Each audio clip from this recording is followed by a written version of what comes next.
इस क्वेश्चन में बच्चों हमें ये दिया हुआ है एक डायग्राम, ये आपको दिख रहा है। एक सेल है, 2 ओम का इसका इंटरनल रेजिस्टेंस है, एक एमीटर है जिसका रेजिस्टेंस 4/3 ओम्स है, एक 100 ओम का रेजिस्टर है और उसके पैरेलल में एक नॉन आइडियल वोल्टमीटर कनेक्टेड है। अब हमें ये दिया हुआ है कि एमीटर का जो करंट का रीडिंग है वो 4/3 ओम्स है, तो वोल्टमीटर का रेजिस्टेंस क्या होगा। तो अगर एक सिंपल सी बात देखें हम इसमें कि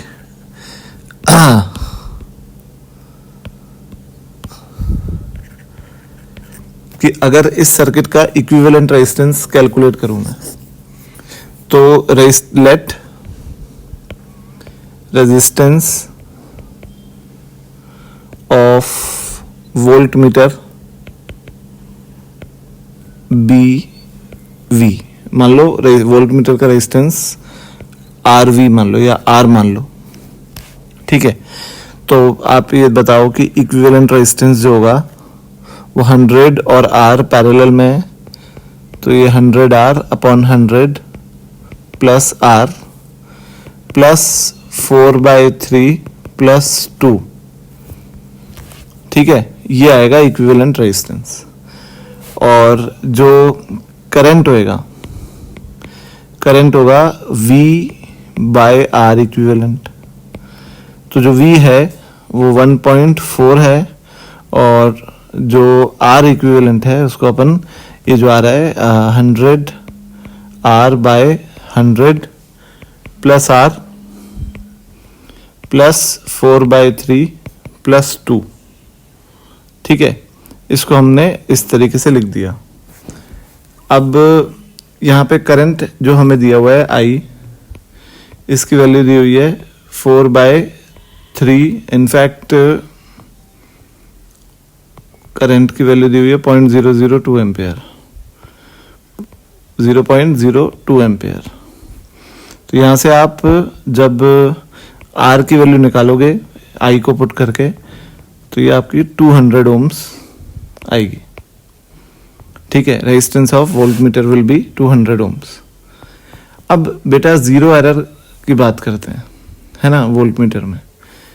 तो जीरो एरर मतलब क्या हुआ कि इसको हम जैसे अगर ये बात करें कि जब कोई मेजरमेंट, मतलब जब हम ऐसा बोलें कि वोल्टमीटर अगर आइडियल होता, फॉर आइडियल वोल्टमीटर के लिए जो रेजिस्टेंस होना चाहिए था वो इन्फिनिटी होना चाहिए था। तो अगर वो इन्फिनिटी होता तो जो रीडिंग आती वोल्टमीटर की, या उससे पहले अगर करंट की बात करूँ तो जो करंट होता वो होता 1.4 अपॉन 102 प्लस 4/3 ओम्स, ठीक है, एम्पेयर। और जो वोल्टेज आता, वोल्टेज अक्रॉस 100 ओम्स, ये जो 100 ओम का रेजिस्टेंस है इसके अक्रॉस वोल्टेज V। तो ये V जो आता, ये आता IR, I इंटू 100, ठीक है। तो ये जो V आता, ये आता 140 upon 306 plus 4/3 which is equal to 420 upon 310 which is equal to 42/31, ठीक है। अब ये जो है बेटा, ये रीडिंग होती हमारे उसकी वोल्टमीटर की जब ये आइडियल होता है, यानी जब इसका रेजिस्टेंस कितना होता, इन्फिनिटी।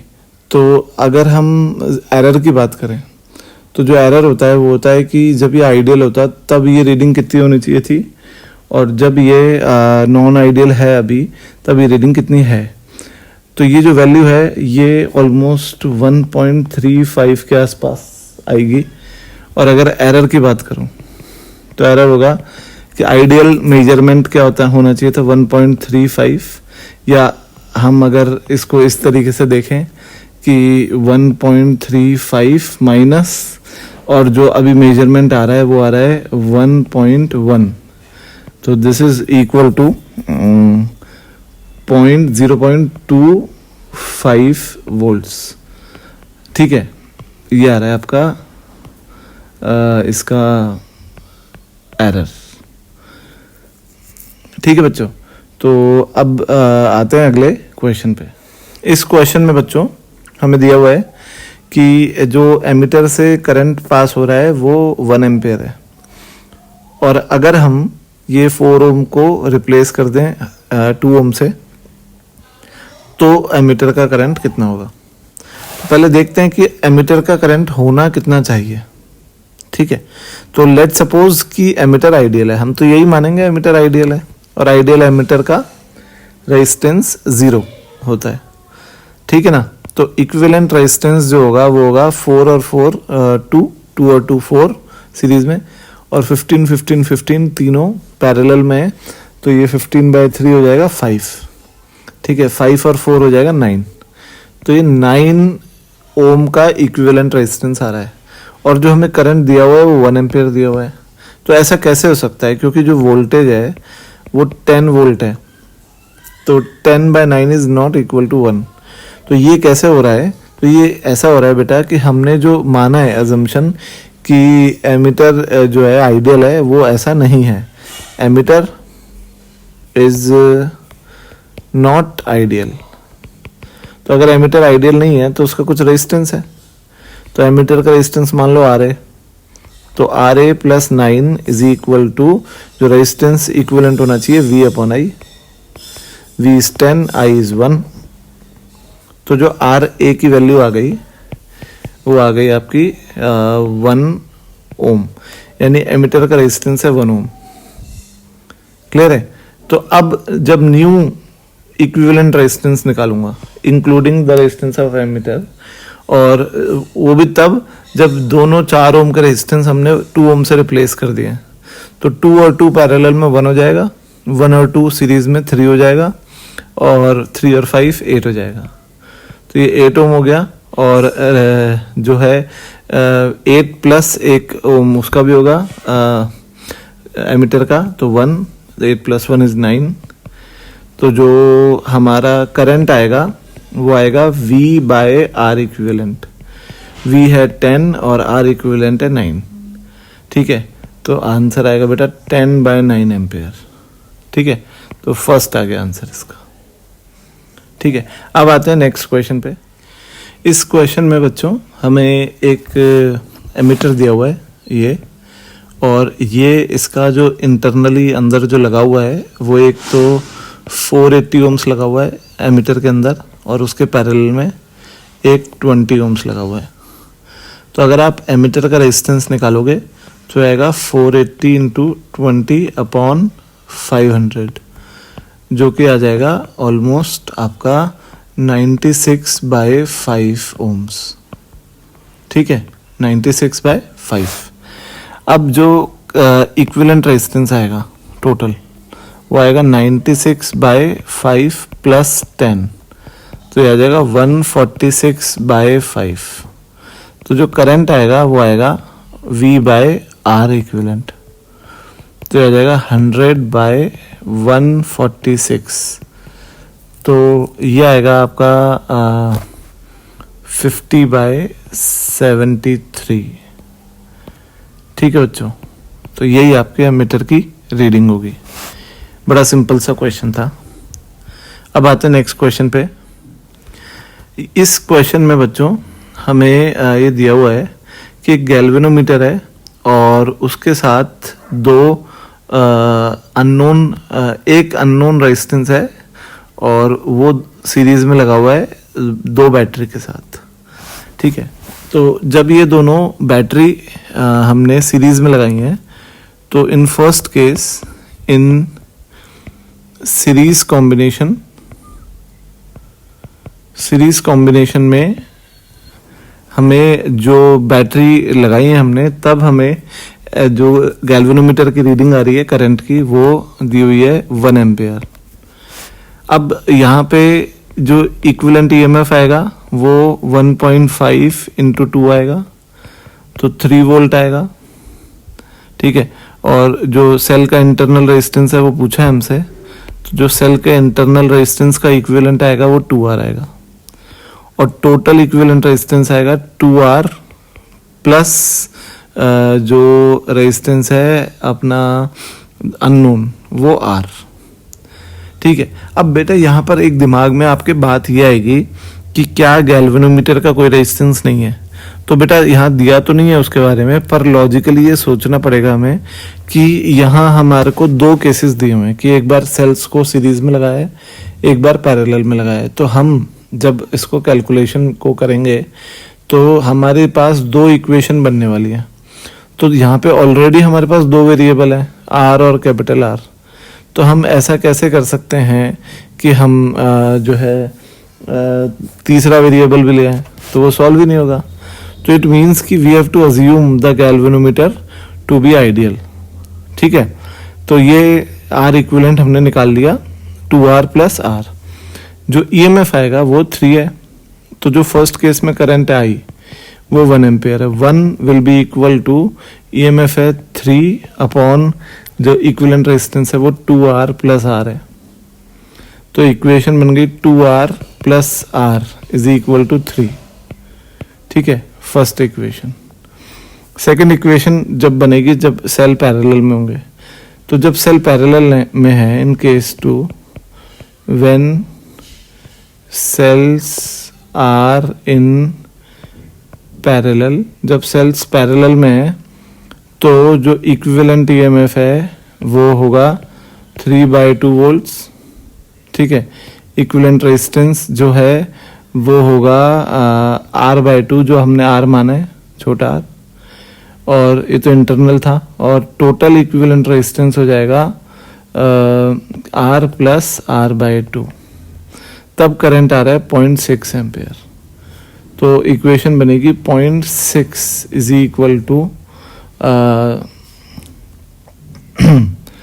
पैरेलल में वोल्टेज 3/2 और रेजिस्टेंस R प्लस R/2।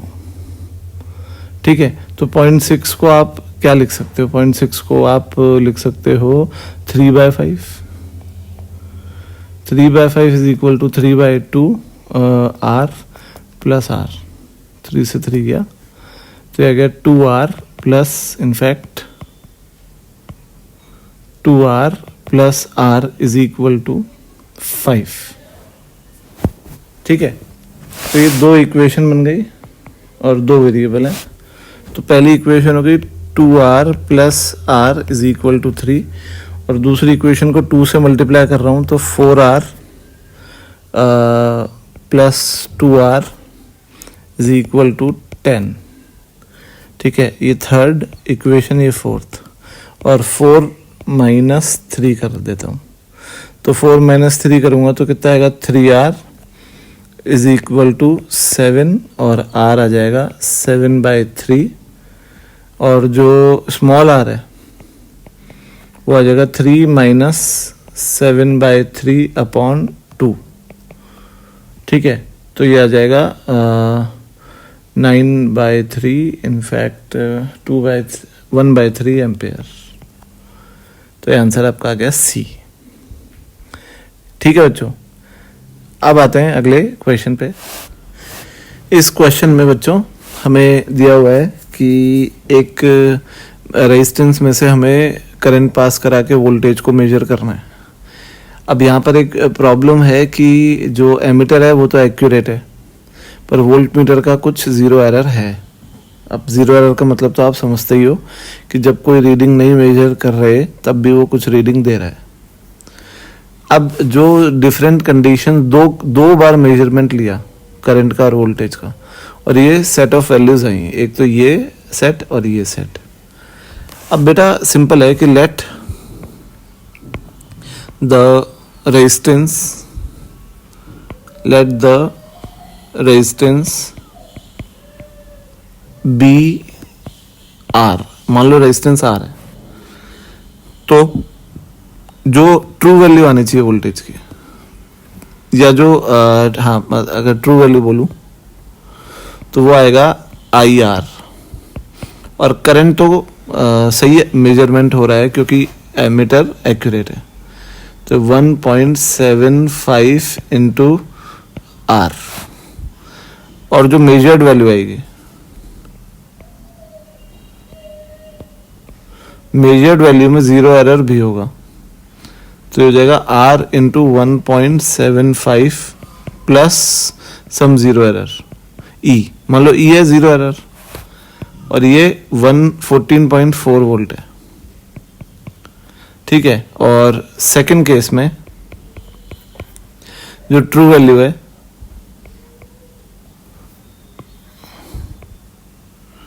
वो है I इंटू आर, यानी 2.75 इंटू आर, ठीक है। और ये किसके बराबर, ये बराबर होगा 22.4 प्लस सम एरर।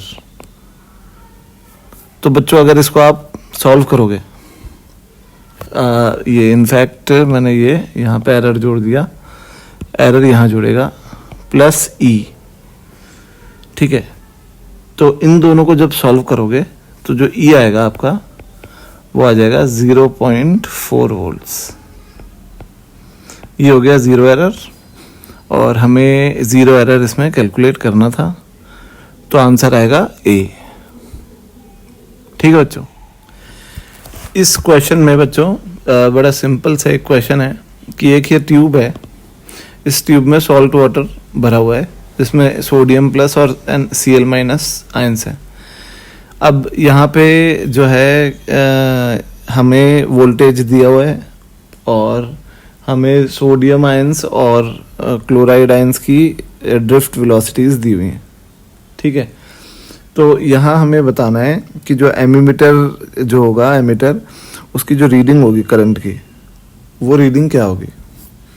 तो एक बड़ा सिंपल सी बात है कि जो Cl माइनस आयंस है, जो भी Cl माइनस आयंस है, वो सारे के सारे पॉजिटिव की तरफ जा रहे होंगे, इस तरफ,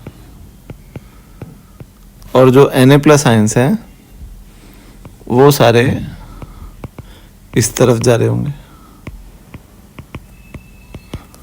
ठीक है। तो जो करंट फ्लो होगा वो ऐसे इस तरफ फ्लो होगा, ऐसे। तो जो आई होगा वो एक तो सोडियम आयंस की वजह से होगा, NeAVD, आपको याद है फॉर्मूला, वैसे ही NeA velocity of Na plus और plus NeA velocity of Cl minus, ठीक है। ये आयंस जो है इनका जो ड्रिफ्ट करंट है वो ऐड अप होगा, क्योंकि माइनस जो है Cl माइनस, अगर वो इस तरफ जा रहे हैं आप देख सकते हो, तो करंट उनका पीछे जाएगा, और Na प्लस पीछे जा रहे हैं और उनका करंट पीछे जाएगा, क्योंकि पॉजिटिव चार्ज की फ्लो के डायरेक्शन में करंट फ्लो होता है और नेगेटिव के फ्लो के अपोजिट डायरेक्शन में करंट फ्लो होता है। तो इस केस में क्योंकि दोनों चार्जेस, दोनों आयंस अपोजिट फ्लो कर रहे हैं, तो उनके करंट ऐड अप हो जाएंगे, ठीक है बच्चों। अब आते हैं नेक्स्ट क्वेश्चन पे।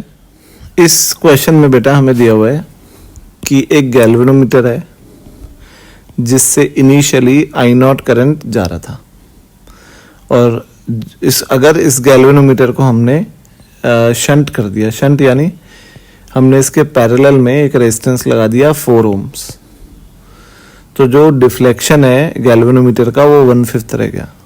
अब गैल्वेनोमीटर का डिफ्लेक्शन यानी गैल्वेनोमीटर से पास होने वाला करंट, तो वो हो गया I0/5 और ऊपर से जा रहा है 4I0/5, ठीक है।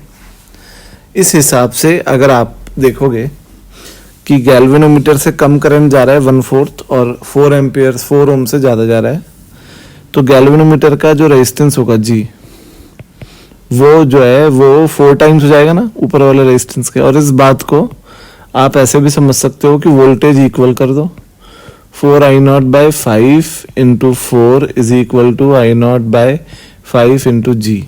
तो I0/5 कैंसिल, G आ गया 16 ohms। क्लियर एकदम, ठीक है। अब अगर हमने इसको फर्दर शंट किया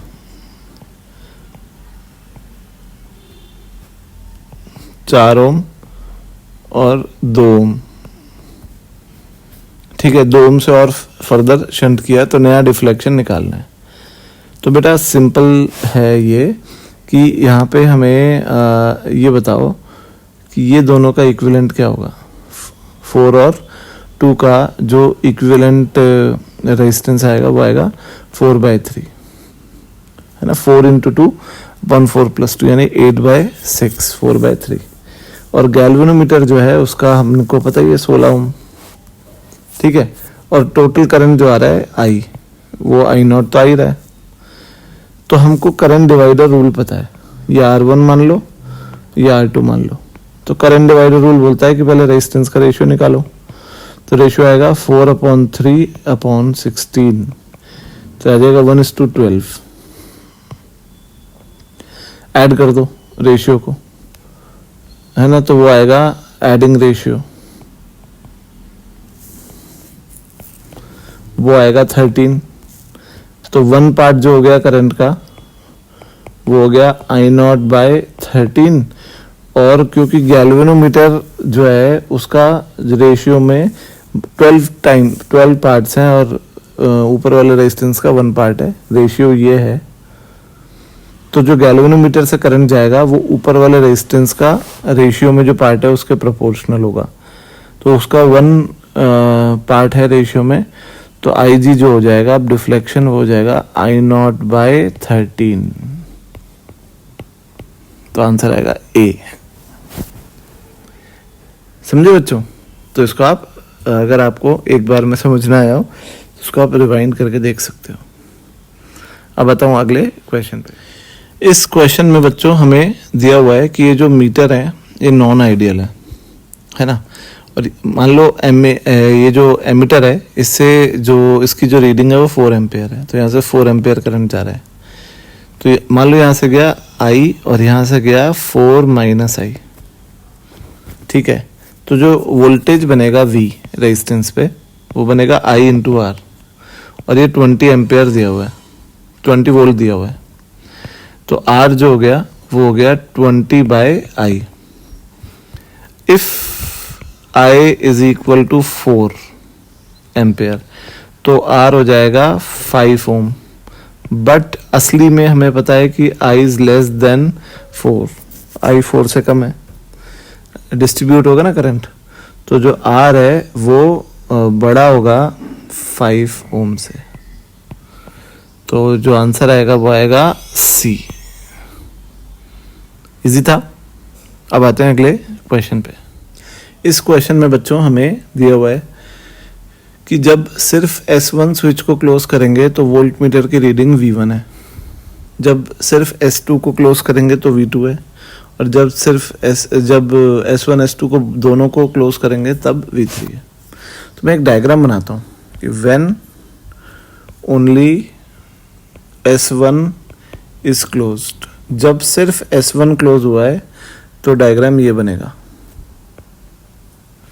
ये 3R और ये R और ये सेल E और ये पोटेंशियल है V1।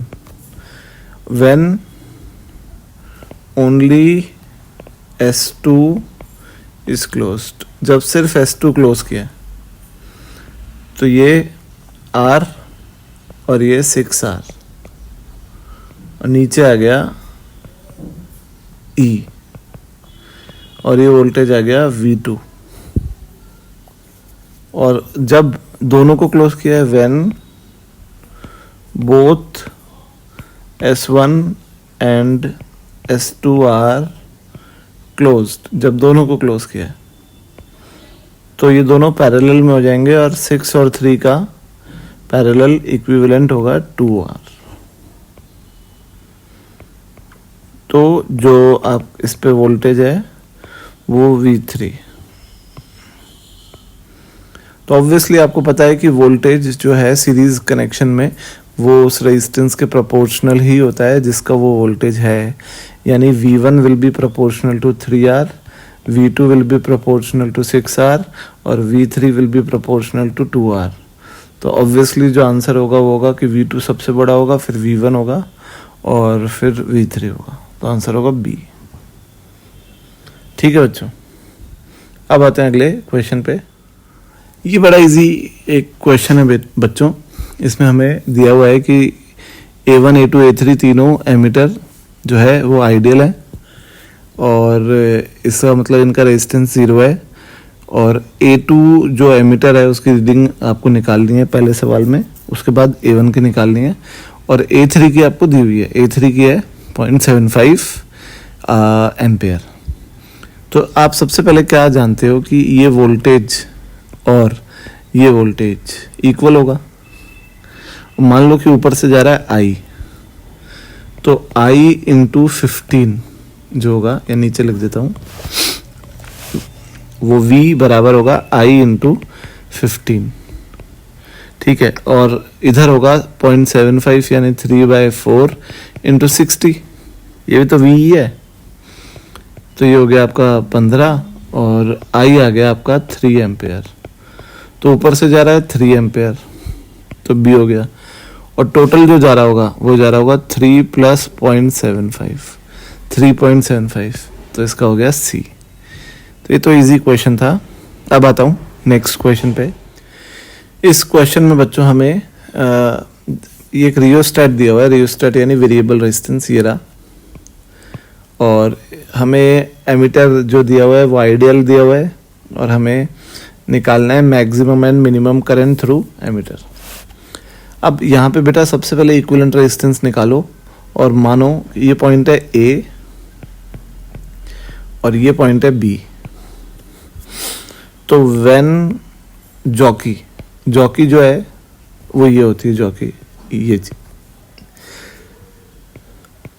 Jockey when jockey is on point A, जब जॉकी पॉइंट A पे है, तो जो रियोस्टेट का रेजिस्टेंस है वो जो सर्किट में यूज आ रहा है वो 0 है, और आप देख सकते हो कि ये जो रेजिस्टेंस है 30 वाला, इसका R 0 है क्योंकि ये शॉर्ट सर्किट है, ये है शॉर्ट सर्किटेड।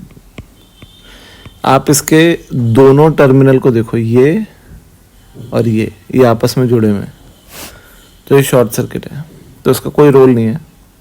तो फर्स्ट केस में R इक्विवेलेंट हो जाएगा 6 और 60 और 30 का पैरेलल 20, और जो करंट होएगा वो होएगा 5.5/20, और 5.5 को आप लिख सकते हो 11/2 into 20, that is 11/40।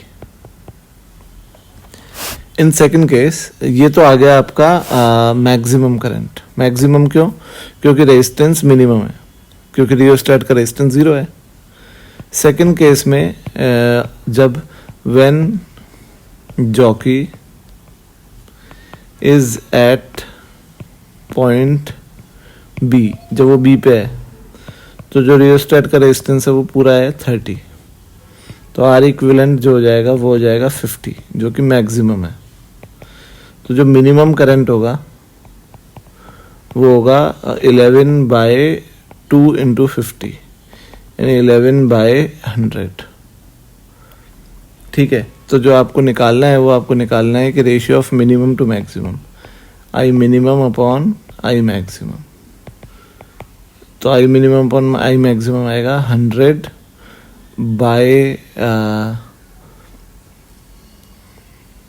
In fact 40/100, that is 2/5। तो आंसर आ गया A। ठीक है बच्चों, अब आते हैं अगले क्वेश्चन पे। इस क्वेश्चन में बच्चों हमें दिया हुआ है कि हमने एक वोल्ट मीटर और एक एमीटर को एक सेल के साथ सीरीज में लगा दिया। ठीक है, तो मान लो कि इस सर्किट में करंट फ्लो हो रहा है I, तो जो वोल्ट मीटर का वोल्टेज है V, वो हो जाएगा I इंटू RV। RV क्या है? Resistance of volt meter. और करंट का मेजरमेंट हो जाएगा एमीटर का I, और I कितना होगा? I होगा E upon RV plus RA, जहाँ पर RA एमीटर का रेजिस्टेंस है। पर अब हमने क्या करा? अब हमने एक रेजिस्टेंस को वोल्ट मीटर के पैरेलल में लगा दिया, मान लो R। तो बेटा आपको ये पता है कि जब भी आप पैरेलल में रेजिस्टेंस लगाते हो तो रेजिस्टेंस जो इक्विवेलेंट आता है नया वो कम हो जाता है। तो ये जो होगा इक्विवेलेंट रेजिस्टेंस, वो अब पुराना वाला जो रेजिस्टेंस था वोल्टमीटर का उससे कम हो जाएगा, और पूरे सर्किट का इक्विवेलेंट रेजिस्टेंस, होल सर्किट जो है वो बढ़ जाएगा। तो जो करंट है ना, उसकी वैल्यू इनफैक्ट पूरे सर्किट का जो इक्विवेलेंट रेजिस्टेंस है वो कम हो जाएगा। ठीक है ना? क्यों? क्योंकि आपने रेजिस्टेंस की शंटिंग की है, तो शंटिंग करने से, पैरेलल में लगाने से रेजिस्टेंस कम होता है। तो करंट जो होता है वो होगा E अपॉन नया R इक्विवेलेंट। तो अगर R इक्विवेलेंट कम हो गया तो करंट बढ़ेगा, तो एमीटर की रीडिंग बढ़ेगी। ठीक है, पर जिस उस पे आपने लगाया है, जैसे आपने वोल्टमीटर के पैरेलल में रेजिस्टेंस लगाया है, तो इसका तो रेजिस्टेंस कम हो गया ना। अगर मैं नया रेजिस्टेंस बना दूं, ये R इक्विवेलेंट इन दोनों का, और ये एमीटर का, और ये सेल, तो ये जो अब वोल्टेज बनेगा इस पे, that will be V dash will be less than V जो पुराना था, क्योंकि ये R इक्विवेलेंट जो है ये R वोल्टमीटर से कम हो गया। तो इसका आंसर आएगा कि करंट की वैल्यू तो बढ़ेगी और वोल्टमीटर की रीडिंग कम होगी। तो D हो गया इसका आंसर। अब आते हैं अगले क्वेश्चन पे। इस क्वेश्चन में बच्चों हमें दिया हुआ है कि एक एमीटर और एक वोल्टमीटर को 6 वोल्ट की सेल के साथ सीरीज में लगा रखा है। अब हमने जो वोल्टमीटर है उसके पैरेलल में एक रेजिस्टेंस लगा दिया है नया, जिससे ये हुआ है कि जो वोल्टमीटर की रीडिंग है वो 2 टाइम्स कम हो गई है और एमीटर की रीडिंग है 2 टाइम्स बढ़ गई है। समझ गए आप? तो लेट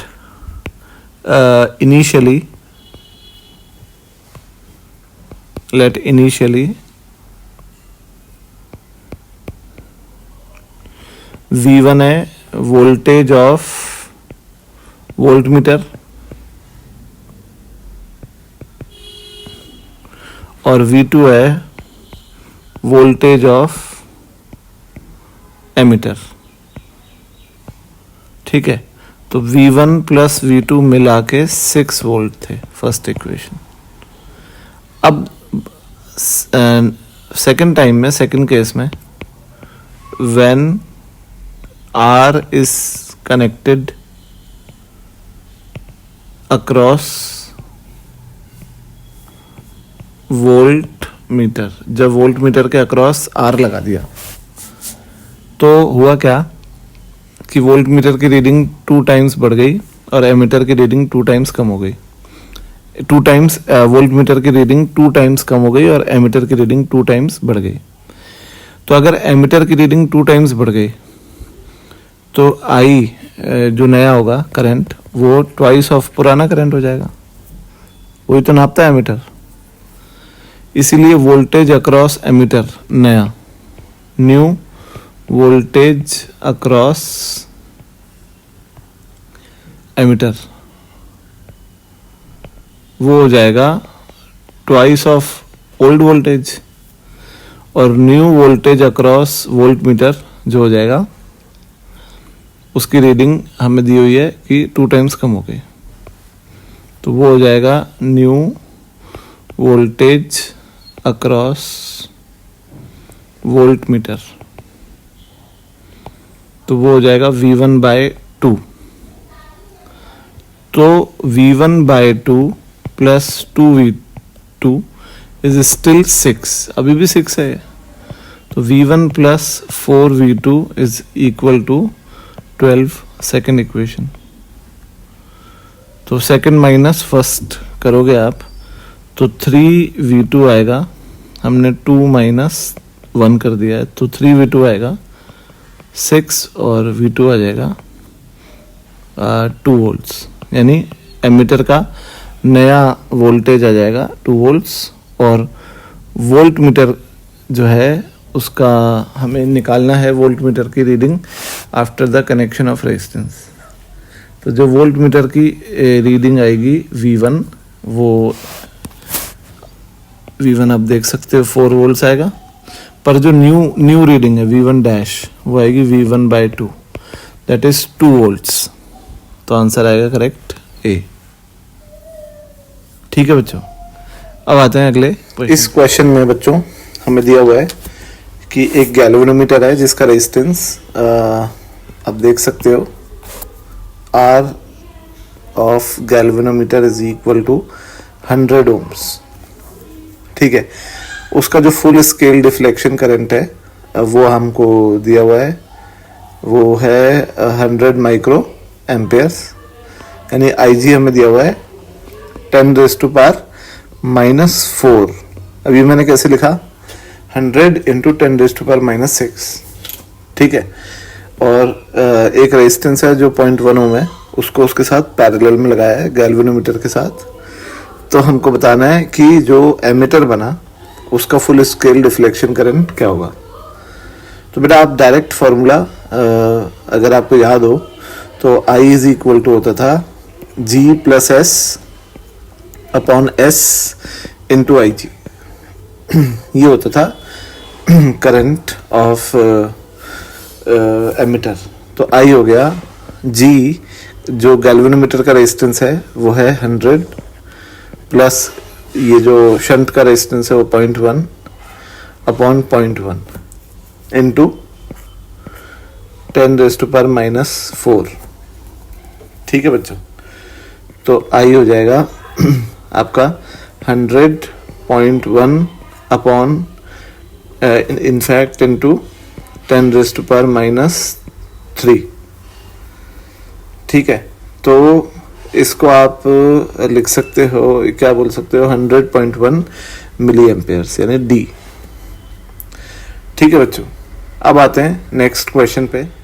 इस क्वेश्चन में बच्चों हमें दिया हुआ है कि जो ये वोल्ट मीटर है और एमीटर है इनकी रीडिंग V और I है, और जो इनका रेजिस्टेंस है वो दिया हुआ है RA और RV, और हमें ये बताना है कि करेक्ट रिलेशन कौन सा है। तो बेटा सबसे पहले सिंपल बात है कि I टोटल करंट है, तो ऊपर से मान लो I1 जा रहा है और नीचे से I2 जा रहा है, तो करंट डिवाइडर रूल से आप I2 निकाल लो। तो I2 होगा R upon R plus RV into I। ठीक है, और वोल्टेज V होगा I2 इंटू RV। तो V हो गया R RV into I upon R plus RV। ठीक है, अब इसको बस रीअरेंज करना है और इन चारों ऑप्शनों में से एक ऑप्शन के इक्वल रखना है। तो R इंटू I को मैं अलग कर देता हूँ और ये बराबर लिख देता हूँ V into R plus RV upon RV। ठीक है, फर्दर इसको R into I is equal to V1 plus R upon RV। ठीक है, अब यहाँ पे R वाली टर्म एक साइड रखता हूँ, तो ये हो जाएगा R into I is equal to V plus R V upon RV। ठीक है, और इसको लिख देता हूँ V is equal to R common I minus R upon RV, और ये जो है इनफैक्ट ये R कॉमन आ गया तो ये V आएगा। ठीक है, अब यहाँ से R आ गया V upon I minus V upon RV, ये आ गया बच्चों इसका आंसर। तो ये आ गया क्वेश्चन ऑप्शन नंबर B। ये ओलंपियाड 2017 का क्वेश्चन है, और आपने देखा कि जैसा कि इसमें कुछ अलग नहीं था, ये जो टर्म आ रही है, जो आंसर आ रहा है, ये थोड़ा रीअरेंज करके निकालना था, बाकी सब इजी था। ठीक है, तो अब आते हैं अगले क्वेश्चन पे। इस वीडियो में बच्चों हमें ये दिया हुआ है कि एक वोल्ट मीटर जो आपको दिख रहा है डायग्राम में, इसका रेजिस्टेंस बहुत ज़्यादा है और एमीटर का रेजिस्टेंस काफ़ी कम है। एक सेल है जिसका ईएमएफ हमें नहीं पता और इसका इंटरनल रेजिस्टेंस भी हमें नहीं पता, पर हमें ये पता है कि जब ये स्विच ओपन है S, आप देख सकते हो, तब जो इसकी रीडिंग है वो 1.52 वोल्ट्स है। अब बेटा वोल्ट मीटर का रेजिस्टेंस इतना ज़्यादा है कि हम ये अज्यूम कर सकते हैं कि यहाँ से करंट नहीं जाएगा, और नीचे वाला स्विच ओपन है तो ऑब्वियसली करंट नीचे से भी नहीं जाएगा, विच मीन्स कि इस सेल से करंट ज़ीरो है। और अगर करंट ज़ीरो होता है तो ये जो रीडिंग है 1.52 ये सेल का EMF है। ठीक बात। अब अगर हम ये स्विच को क्लोज कर देते हैं तो करंट जो है उसकी वैल्यू 1 एम्पेयर आ रही है, और तब वोल्टेज जो है उसकी रीडिंग 1.45 आ रही है। बेटा जब आप स्विच को क्लोज करोगे तो करंट फ्लो होगा सर्किट में नीचे, ठीक है, ऐसे जाएगा करंट, ठीक है, क्योंकि इसका एमीटर का रेजिस्टेंस काफ़ी कम है, ठीक है, पर हम इसको नॉन ज़ीरो नहीं बोल सकते एग्जैक्ट, ठीक है। तो जब हमने करंट की बात करी तो I जो है वो होगा V/R, और R जो है वो एमीटर का रेजिस्टेंस आप मान सकते हो, ठीक है। तो R क्या हो गया, R हो गया V/I। अब इंटरनल रेजिस्टेंस निकालने का डायरेक्ट एक फॉर्मूला होता है, R = E/V -1, है ना। ये कैसे आया इसका मैं आपको एक छोटा सा डेरिवेशन करके दिखा देता हूँ, पर उससे पहले मैं आपको इसको सॉल्व करके दिखाता हूँ आंसर। तो R आ गया E which is 1.52, V which is 1.45 -1 and R is V/I, और V जो है वो स्विच को बंद करने के बाद वाला वोल्टेज अपन लेंगे, और I है 1, तो ये आ जाएगा मिली ओम में 70 मिली ओम। अब ये फॉर्मूला कैसे आया ये मैं आपको बताता हूँ कि हम जानते हैं कि डिस्चार्जिंग में V होता है E - IR, यहाँ पे ये R इंटरनल रेजिस्टेंस है, I होता है E/R+R, तो ये रख दो, तो V हो गया E कॉमन और 1 - R/R+R। इससे जब आप R निकालोगे तो वो आएगा E/V -1 × R। तो ये फॉर्मूला यहाँ से आया, ठीक है बच्चों। अब आते हैं अगले क्वेश्चन पे।